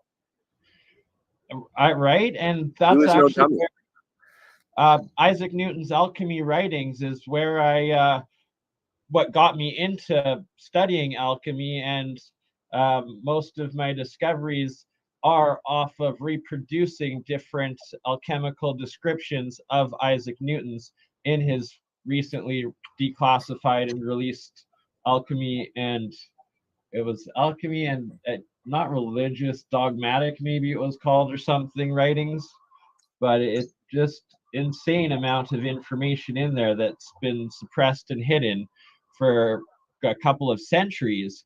Yet Isaac Newton is basically the foundation of modern physics and science. So there's got to be a lot more realistic and relative information and discoveries in these alchemical writings of his.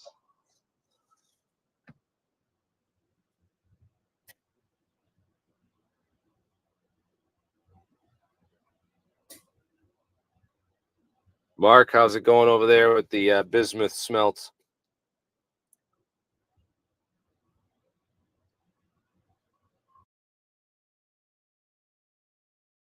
You know, he was seeing some interesting crystal growth with his freezer experiment.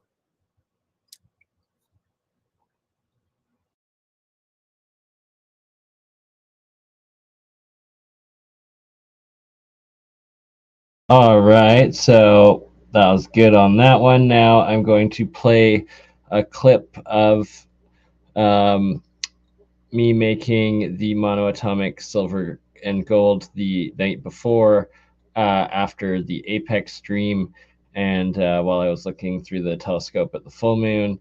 And it really bummed me out that Calgary literally missed the eclipse by half an hour because the moon had not risen, and yet it was fully lit and risen the night before. Anywho, still cool to prove that the moon was affecting the rate of silver. And let me show you what the heck I'm talking about.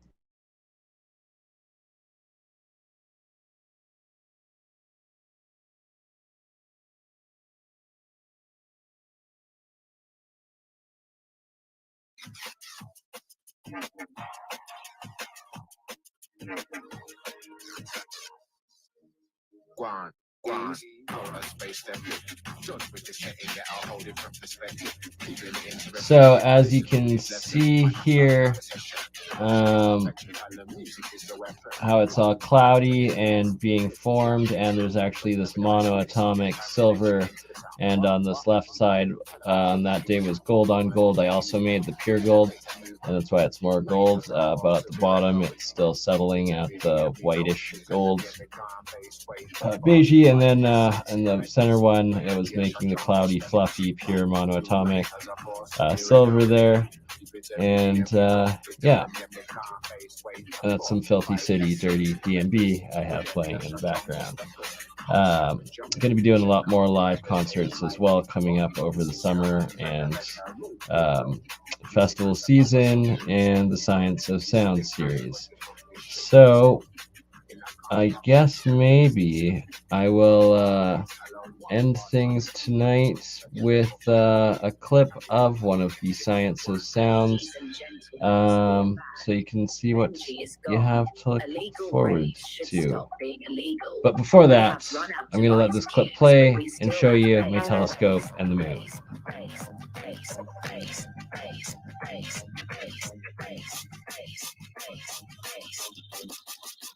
We still have praise.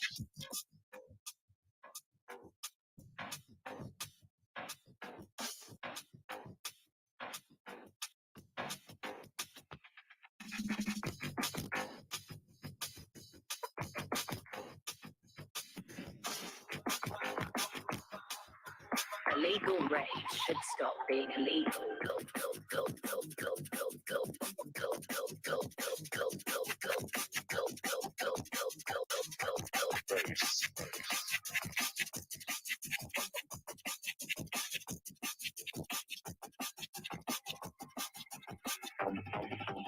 The Benji is gone.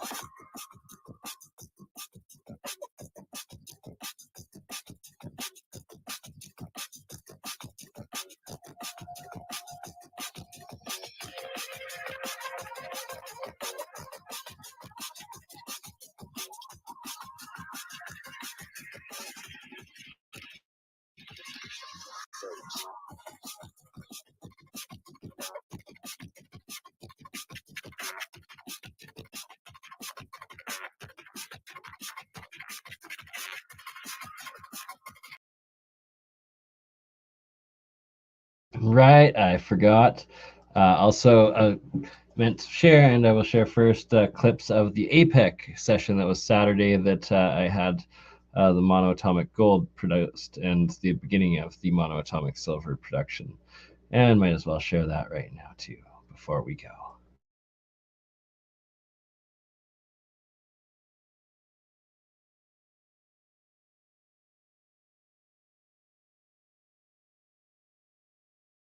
For 1% of the stock market, right? If just they got in trouble, that's going to crash the world economy.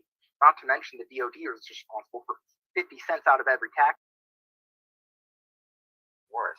So yes, you would need some to design the bubbles or deflect them, but I didn't actually worry about these things when I created the original idea. Yes, you would have also. Right, he's got a growing lab, and he's doing tons of. I kind of come across these, like for instance with Miguel, I came across that because I was trying to. You know, the trajectories of the building. It's supposed to be, according to Ed Fouché, it was the SR-71, SR-94, the Aurora program that the TR-3B program used to cipher. 20, maybe, but can basically reflect around your gammas, or they'll fluoresce in the gamma spectrum. It keeps your gammas. In the early 90s, when the cold fusion war was really getting hot, right? There was a few scientists that were losing a lot of face because the scientific community was actively like suppressing anything cold fusion, right? So forgive me, I can't remember if it was Schwinger or if it was Winterberg, but one of the two, they lost a ton of credibility. They were willing to put their whole amazing careers on the line trying to support the work of the cold fusion scientists, and they lost all their cred. They lost their positions in very high ranking scientific institutions. It was a massive blow. I want to say Hopefully the times have changed, because cold fusion is real. I'm proving it. So many scientists have proved it that have worked a lot harder than I, but I don't that was supposed to start knock my own work. I do. Public appreciation, and instead the opposite occurred. Better credentials, that's what I should say. What if the 3 points are built on like the 3 primary elements for, you know, creation?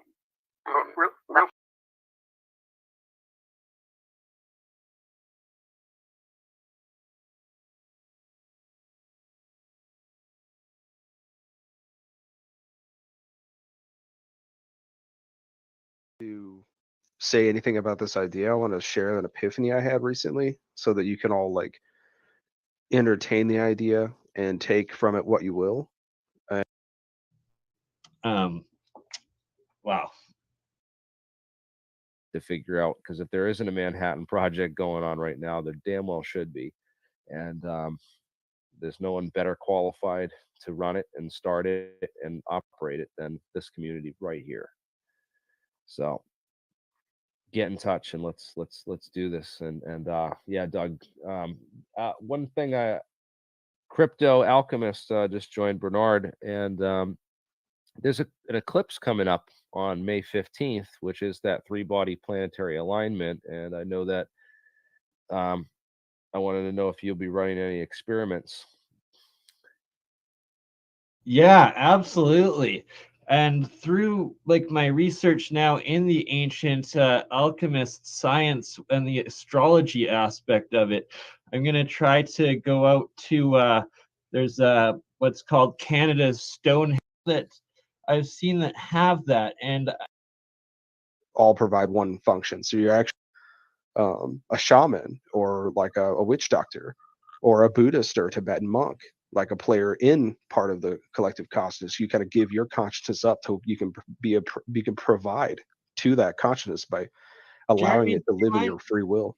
Sorry to interrupt, Jeremy. Do you mind pulling one up that has the actual frequencies of each chakra aligned with it? Because there are some that I've seen that have that, and I'm very interested if it's actually the same light wave spectrum as the colors themselves.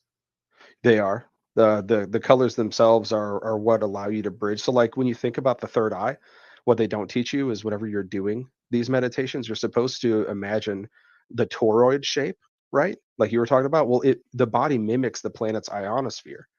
And that's where you get the toroidal shape at, okay? Because it's the ionosphere. It's anything that can interact with like the four large forces of nature. You're going to be part of this ionic network.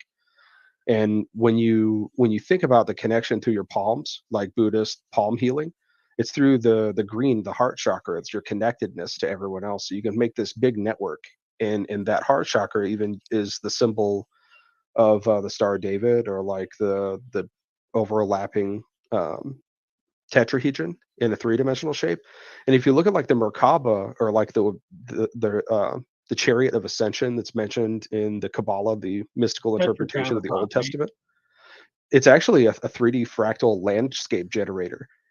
And whenever you imagine like the tetrahedron shape, the pyramid on top of an inverse pyramid taking up three-dimensional space, whenever the triangles in those pyramids are dissected into multiple triangular pyramid patterns, you can vivisect and cross section those pyramids into more and more pyramids until it becomes so complex it forms like a sphere, like a fractal landscape generator. And if you imagine it, you can and this is not me saying it's true. This is me entertaining the idea of these philosophers and what they've documented, what they actually wrote down in the 10 Sephiroths in the study of the 10 Sephiroths as in relation to attaining the chariot of ascension, is that if you can pass enough purity tests and you can love enough to expand your mind enough, the 10 Sephiroths of the tree of life would bring that up.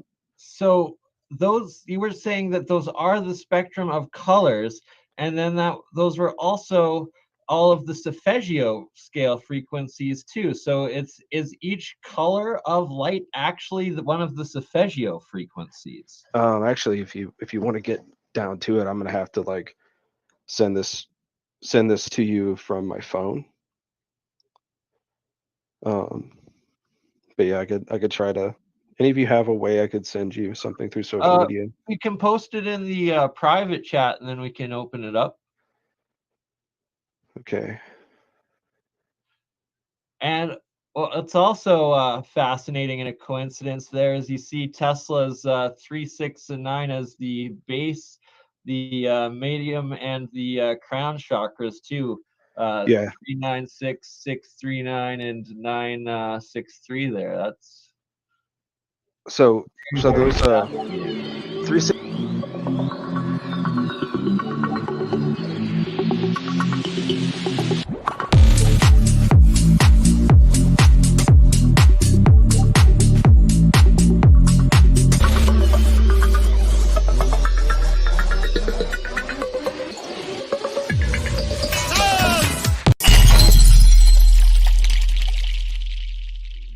So, obviously, I'm still learning the subject, but it's a massive subject.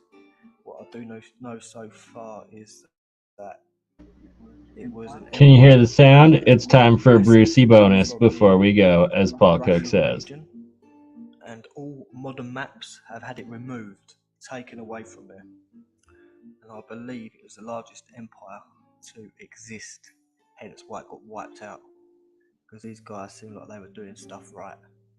They were doing things for humanity. They had free energy. The buildings they were building were incredible. Absolutely incredible. So around the 1800s, late 1800s, 1900s is the last reminiscence. All we've got left now is a few buildings, a few crumbs. So that's Genghis Khan, the fake Genghis Khan, and this is the real Genghis Khan. He was from the Tartarian region. Yeah, but let's have a look at some Tartarian buildings.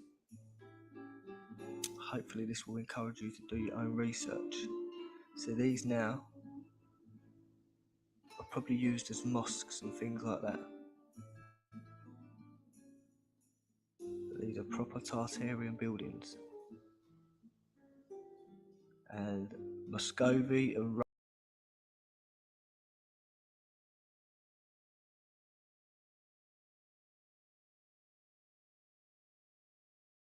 Yeah, that just wasn't loud enough. Sorry, here is the better one I meant to play.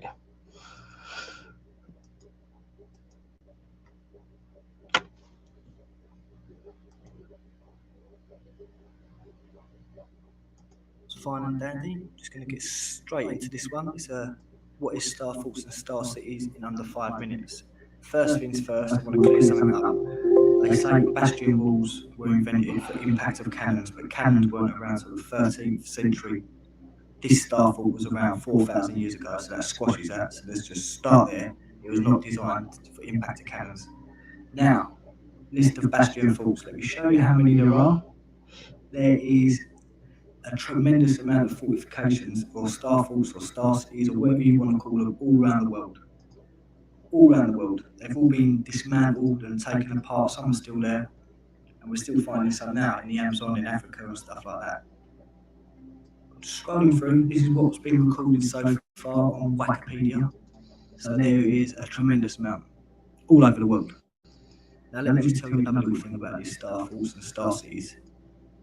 They are in the shape of frequency patterns, cymatic patterns.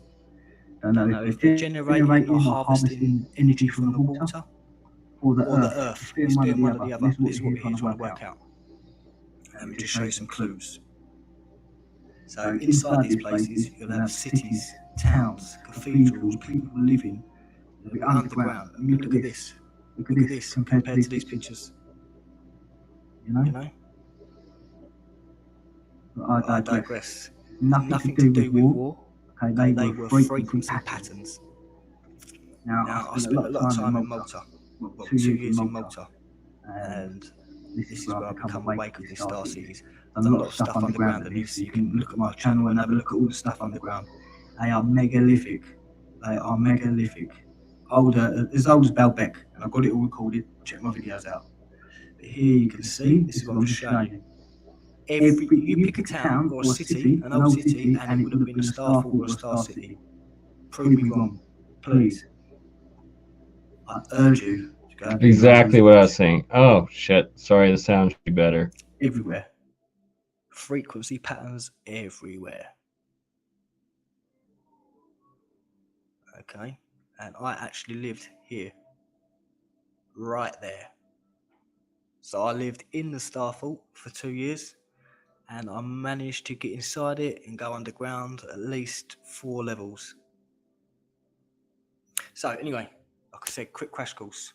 They're on ley lines, they're on energy spots. They're generating energy from either water, or they're doing something with water, or they're generating energy from the earth.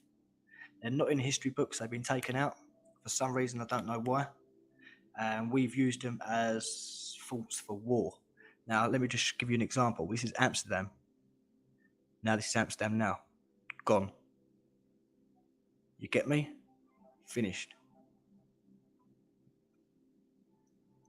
All there is a silhouette of the wall, or should I say bastion wall. But it ain't a bastion, is it? It was a frequency pattern. And another thing, if you want to do some research, all you have to do, this is why you know they're connected to water, because you just have to follow a river and you'll find them. Look, 2. I found 2 already on this river. But all these little towns were probably star forts and star cities. They've just been basically through war, pandemics and stuff like that. They've all been smashed up.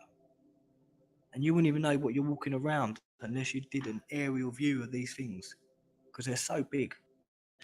because it will seem like you're just standing next to a ginormous wall that's about 100 foot tall or 150 foot tall. Let me just take it to Malta quickly. Boom. Look at these walls in the background. They're going up 3, 4, 5 stories high. Yeah? You wouldn't even know that that's the shape of a star or a frequency pattern. You wouldn't have a clue. You'd just be walking around it thinking it's a ginormous wall. That's it. That is it. So the questions I'm asking and everyone else is, who built these? Where did they get the knowledge from? Why are they put on certain spots? Why is there nothing in the history books? And why does it say they're all built in the 17th and 18th centuries when we've seen maps from the 1300 and you can go on Google Wikipedia and it will tell you that some of them are 4,000 years old? It just don't make no sense. So we just need to do our own research. So that was Star Thoughts in 5 minutes. Do me one more favour and Google this number. It will no longer be a conspiracy. In fact, there you go. There's a bit of it there for you. I've done half of it. Do the rest yourself. And one other thing, this was quite interesting. I'll let you laugh at that. And one other thing to prove this whole world is a complete lie. 104 years ago, charging electric cars. Yogo Canadian Harvest, a rich and creamy. This is the bit, isn't it? That confuses me. It's like, did we choose to come here to get this sorted out, or is this just seems a little unfair, doesn't it? That you know, we seem to be here and there's this parasite messing up our experience. And you know, I know in my own life, the times that I've made major changes, it was like it became more painful not to change than to change. That was when I made big changes. You know, it's this whole ridiculous narrative of it's an unsafe world. There's not enough for you. It's scary. Everyone's out to get you, and clearly the old civilization was completely the opposite to that. It was all about empowerment, like literally. Cosmic resonance, I think they called that one, or Cosmic something resonance. That's a better name. Real science, you can actually produce free electricity, and this is part of what Tesla was doing, is the differential between the top of the spire to the ground actually creates an electrical differential that you then connect to another wire that goes into the ground, your grounding. Put that into the third phase in your circuit, and then you have a bell ringing circuit, and that actually produces plasma electricity out of the air. It's real technology. These things actually function producing electricity. It's crazy. The movies are the truth and the news is the lies. They've completely flipped it. You know, when you look at everything with new eyes and you come across information like she was born into a very wealthy family with elite connections, you know, it means something very different now to me than it would have even a few years ago. And it's our free will that they've really also messed with, because we've been lied to and we react based on lies. Just getting their independence and end up in civil wars for 20, 30 years happens a lot. Because we keep choosing to pick up the gun and use it on ourselves instead of building and uniting and accepting that we are one people, one spirit, one harmony on one plane that together, united, can achieve anything we dream of. So do you want to, wake up, or do you want to just keep going along because the change is too difficult? And then give them pieces of information that they will then pursue themselves and look into, and then they'll wake themselves up. I was going to mention it's the whole red pill, blue pill of the Matrix. I mean, that of the movie. And you can consider that movie as a documentary because they're telling us something about what's happening here. So do you want to